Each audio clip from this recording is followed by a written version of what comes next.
결정적으로 다른 건 지금까지 한 번도 북한에서는 이런 적이 없었어요. 부모들의 동의를 얻지 않고 수만 명에 달하는 병사들을 강제로 차출해서 전투에 내버린 적도 없었고요. 이렇게 많은 사상자가 발생한 적도 최근에 없었죠. 지금 4천 명이 지금 다치거나 죽었는데 4천 명은 어마어마한 숫자 아닙니까? 안녕하세요. 신사임당 시청자, 구독자 여러분. 다시 오랜만에 나온 김금혁입니다. 반갑습니다. 최근 공개된 생포된 북한군 영상은 어떤 내용인가요?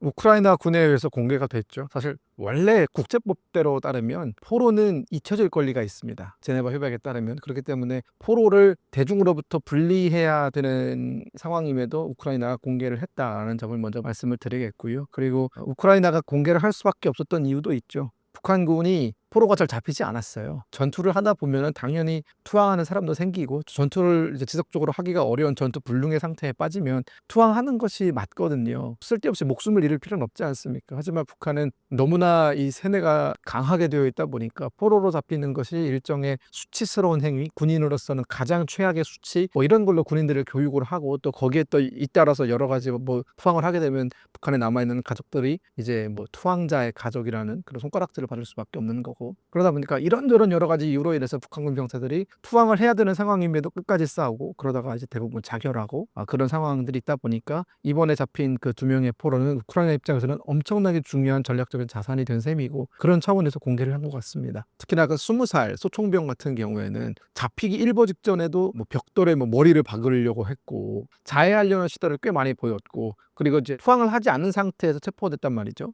근데 그 발버둥 치면서 저항을 하려는 모습들이 보이면서 좀 많은 사람들이 안타까움을 자아내고 있죠. 지금 현재 어느 정도 안정을 찾은 뒤에 그 사람이 하고 있는 그 행동과 아예 그 아무것도 몰랐던 그 포로로 잡히기 딱 바로 직전의 야생마 같은 그 모습은 정말 많은 차이가 있습니다. 그 차이는 뭐냐면, 병사가 드디어 조금씩 진실을 깨달아가는 과정에 있다라는 것이고, 진실을 모르는 다른 병사들, 지금 노출되지 않은 혹은 포로로 잡힌 다른 병사들의 상태가 어떠할지 굉장히 감이 좀 잡히는 거고, 만약 그들도 지금 사로잡힌 그 20살 병사 마찬가지로 여러 가지 적절한 어떤 의료 혜택을 받고, 또 보호를 받고, 또 여러 가지 정당한 대우를 받고, 이러면 생각이 많이 바뀌지 않을까, 그런 생각이 좀 들었습니다.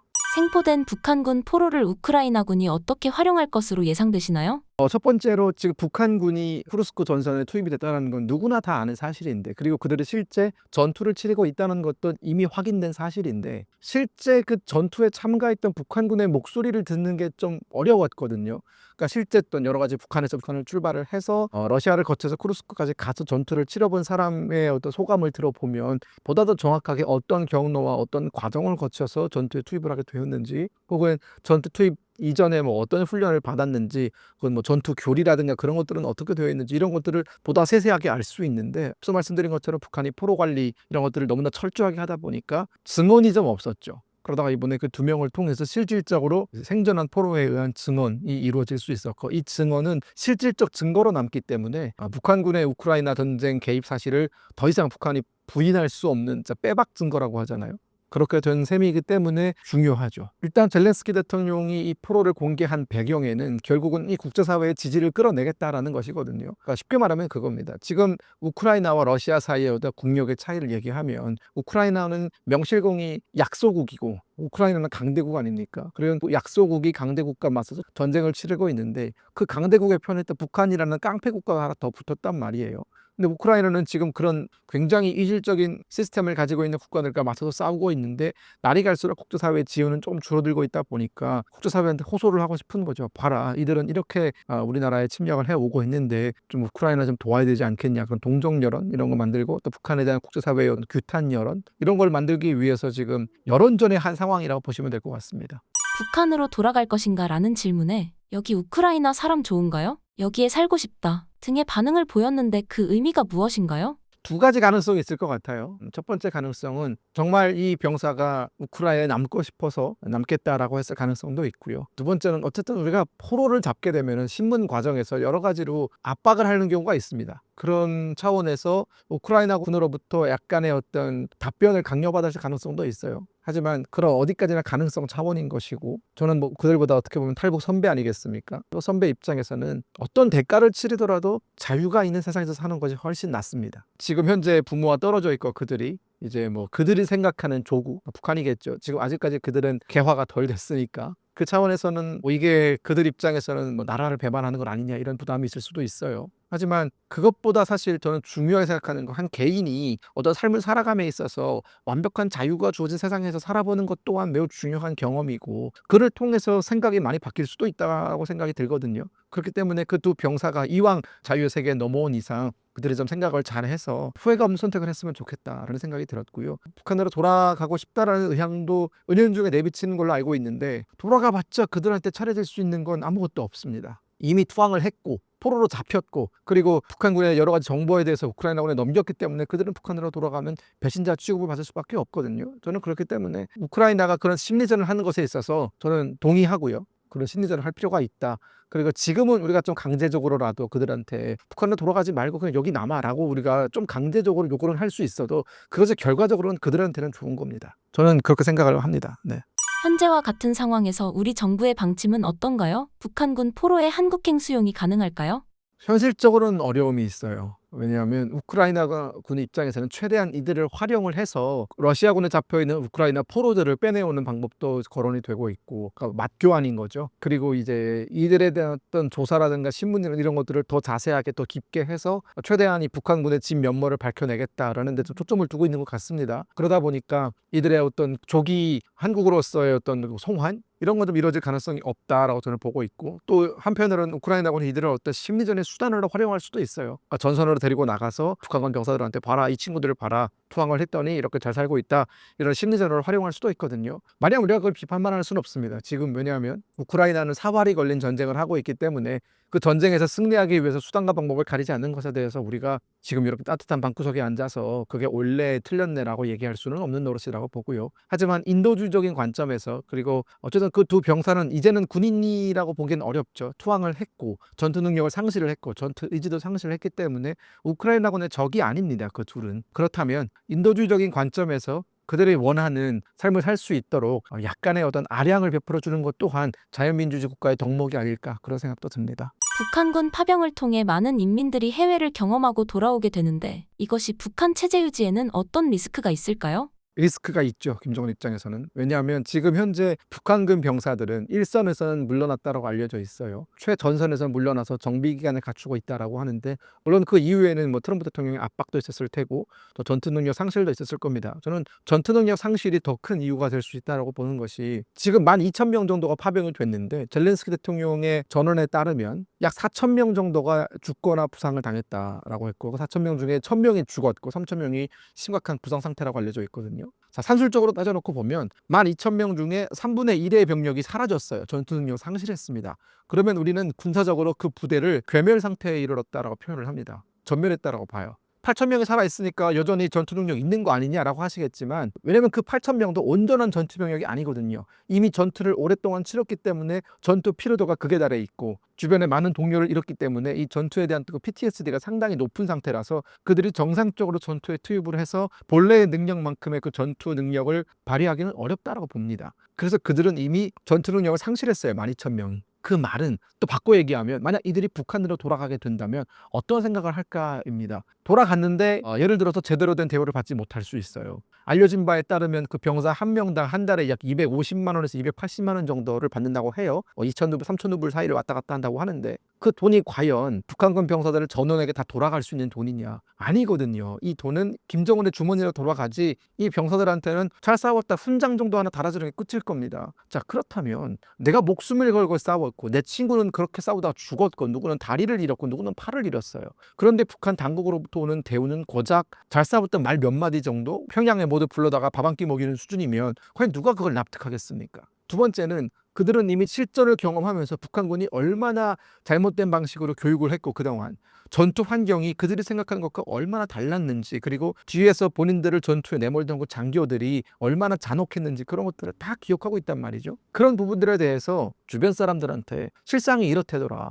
나가보니까 전투를 이렇게 치른다더라. 이런 얘기가 조금씩 퍼지기 시작하면 안 그래도 부모들이 동의하지 않는 전혀 파병에 대해서 부모들은 동의한 바가 없지 않습니까? 동의 없이 아들들을 그렇게 전투에 내몬 것도 우라가 터지는데 게다가 그 전투에서 제대로 챙겨주지도 않았고 겨우겨우 살아서 돌아온 사람들도 제대로 북한 당국이 대우를 하지 않는다면 저는 그건 정말 폭발적인 어떤 현상을 만들어낼 수 있다 북한에서라고 생각합니다. 북한군이 우크라이나에 나와 있는 상황보다 돌아갔을 때 상황이 더 심각할 수 있나요? 그렇죠. 왜냐하면 전투 후유증이라는 건 우리가 상상하는 것 이상으로 큽니다. 전투로 가기 전에는 어느 정도의 의지와 사기가 있을 수 있어요. 또 무엇을 위해 싸운다라기보다는 어쨌든 그들은 모두 세뇌되어 있기 때문에 김정은 장군님을 위해서 목숨 바쳐 싸우겠다라는 각오를 가지고 갔을 수는 있습니다. 하지만 전투에 일단 돌입을 하게 되고 총알이 빗발치게 되고 무리한 명령을 받아가지고 죽을지도 모르는 전투에 투입이 되고 이런 과정이 반복이 되다 보면은 왜 싸워야 되는지가 명확하지 않은 상황에서는 누구나 다 전투 의지를 상실합니다. 우크라이나 군이 지금 저렇게 열심히 싸우고 있는 이유는 그들은 조국을 지켜야 된다라는 그런 명확한 목적 의식이 있거든요.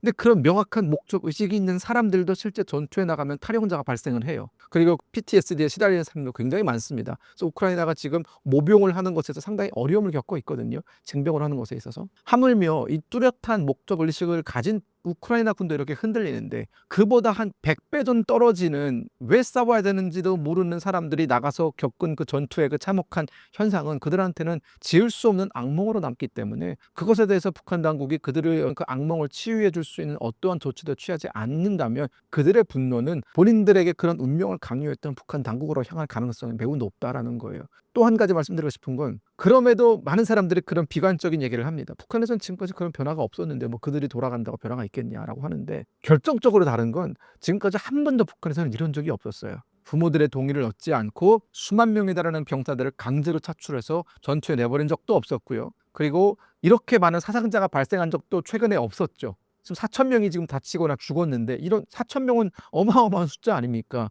미국이 이라크전에 참전했을 때 이라크전 약 2개월 만에 그 공식 그 승리를 얘기했거든요. 2003년에. 그때 약 5천 명 정도의 사상자가 발생했었어요.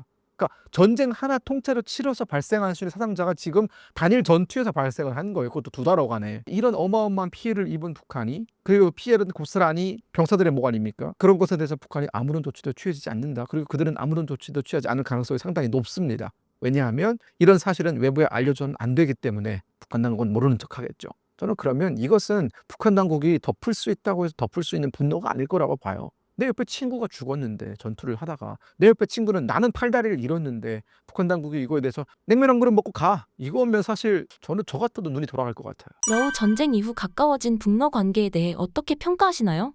이례적인 상황이죠. 그러니까 러우 전쟁이라는 특수한 상황이 없었다면 사실 러시아와 북한이 이렇게까지 친밀한 관계를 유지할 수 있는 어떠한 동력도 없었어요. 뭐 이유는 간단하죠. 러시아가 북한에게 얻을 수 있는 것과 북한이 러시아에게 얻을 수 있는 것이 매우 제한적인 상황이었습니다. 그러다가 러시아 우크라이나 전쟁이 발발을 하면서 무기 부족 사태가 러시아 쪽으로 발생이 됐고 하필이면 러시아가 필요로 하는 총알이라든가 포탄이라든가 미사일이라든가 이런 것들이 북한은 대량으로 가지고 있었고 그러다 보니까 이해관계가 맞아 떨어졌고요. 또 이걸 북한 입장에서 해석을 한다면 러우 전쟁 전에 북한은 중국과 어떻게든 관계를 이어나가야 됐어요. 중국이 북한을 압박을 했고 북한이 원하는 수준의 지원을 중국이 해주지 않음에도 북한은 마땅히 대안이 없기 때문에 중국의 손을 잡고 있을 수밖에 없었거든요. 하지만 러시아라는 대안이 갑자기 깜짝 등장을 해버렸고 이제 전쟁을 치르면서 돈독해졌고 그리고 이제 서로 병사도 주고받으면서 일종의 혈맹이 되지 않았습니까? 그러면 지금 이 시점에서 러시아가 북한을 마음대로 내칠 수도 없어요.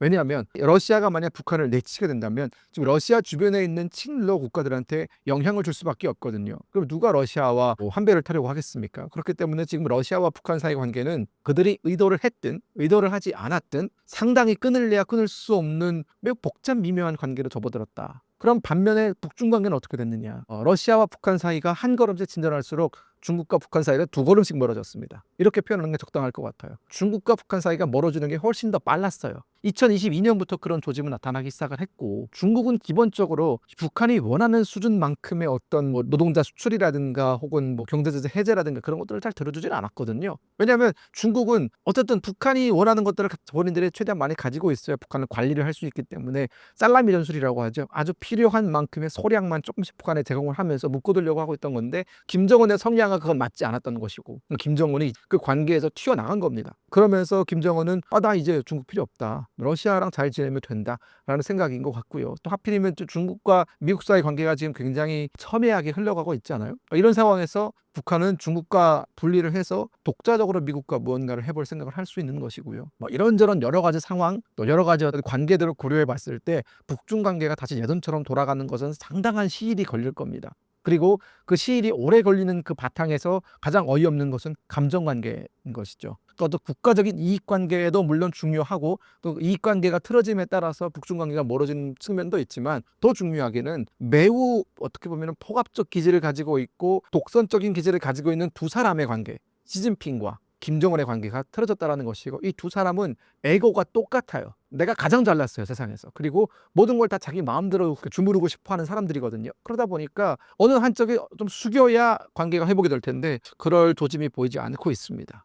김정은이 시진핑을 대하는 태도가 달라지고 있다는 분석이 있습니다. 북러 관계가 가까워지는 만큼 북중 관계가 소원해질 가능성은 없을까요?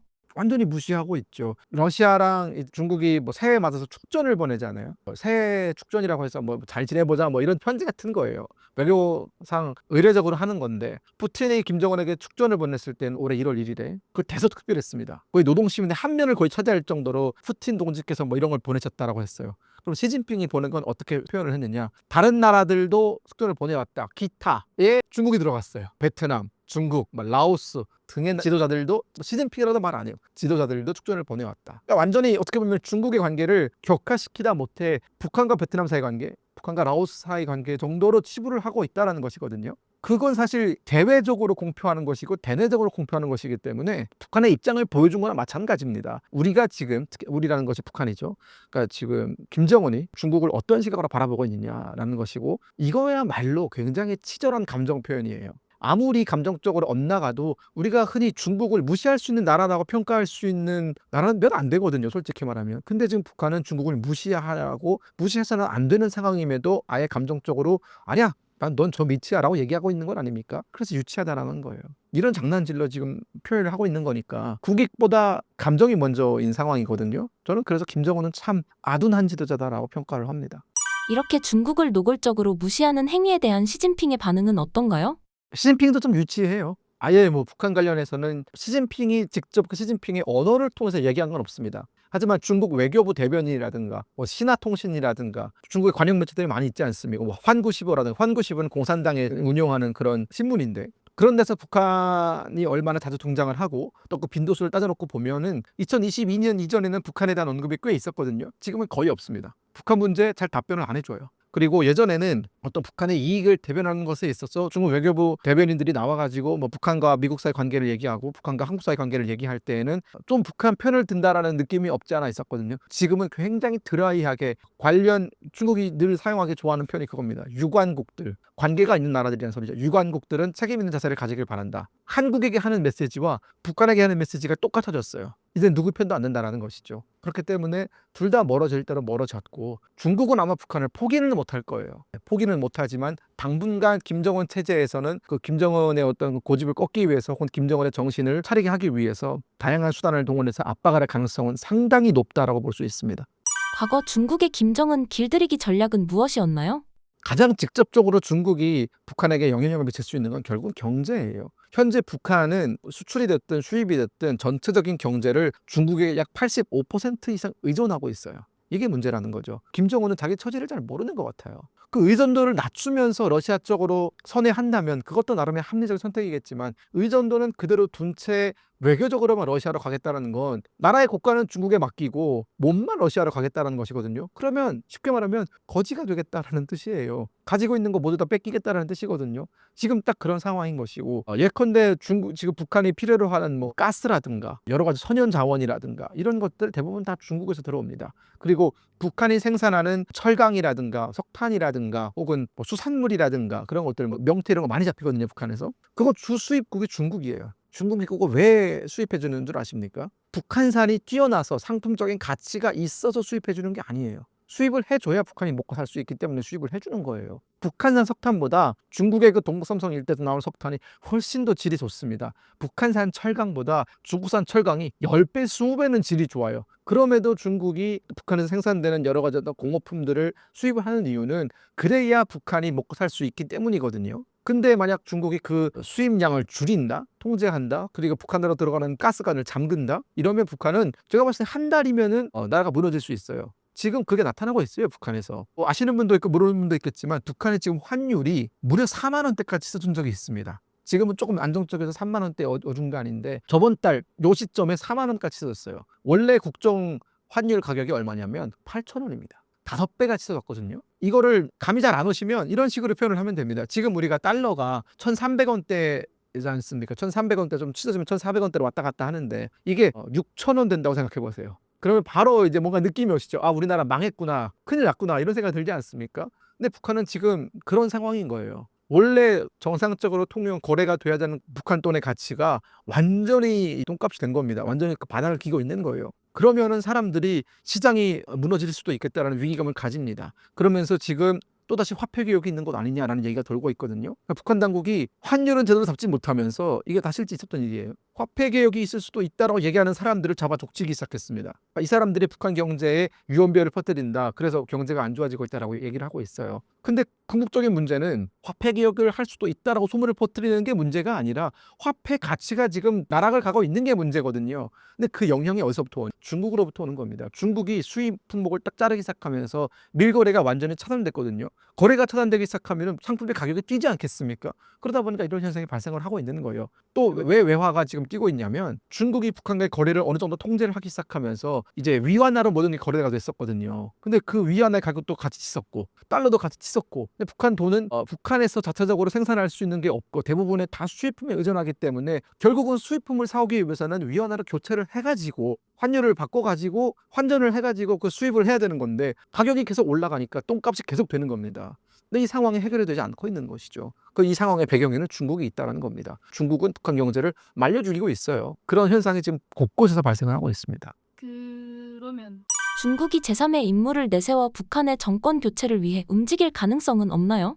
현재 김정은에게 직접적으로 위협을 줄 수 있는 제3의 인물은 없다라고 보는 것이 맞습니다. 중국이 확보하고 있는 인물이 없고요, 일단. 그리고 이미 북한 내부에서는 여러 차례 정적 숙청, 여러 차례 경질 뭐 이런 걸 통해서 친중 성향을 가지고 있는 측근들은 다 몰아냈거든요. 지금 현재 김정은 지도부에서 거긴 다 대개 김이에요. 네, 그러다 보니까 당분간 중국의 어떤 대타를 찾기에는 어려움이 있다. 교체 카드로 내세울 만한 현재 인물이 없다라는 것이고 김덕훈 총리라든가 북한 내부에서 이제 보면은 정치에서 뭐 조용훈이라든가 이런 사람들이 실세로서 자리를 잡고 있는데 이들은 대부분 김정은의 충성파기 때문에 이들이 김정은을 배신할 가능성은 상당히 낮습니다. 또 김정은을 배신할 만한 인물 혹은 김정은과 어느 정도의 정통성을 공유하고 있는 사람 예컨대 김정철 아직 살아있죠. 둘째로서 살아있죠. 그런 사람이 있을 수도 있겠고 모두의 기억에서 사라졌지만 김평일, 김정일의 동생도 여전히 북한에 살아있습니다. 하지만 굉장히 고령이죠. 나이가 굉장히 많습니다. 그런 사람들 혹은 김평일의 아들들도 있을 수 있고요. 김씨 일가가 아닌 다른 사람이 존재할 수도 있습니다. 하지만 그 여타 지금 거론되고 있는 사람들 중에 확실하게 김정은에게 위협이 될 수 있다고 하는 사람은 없습니다. 아직까지는.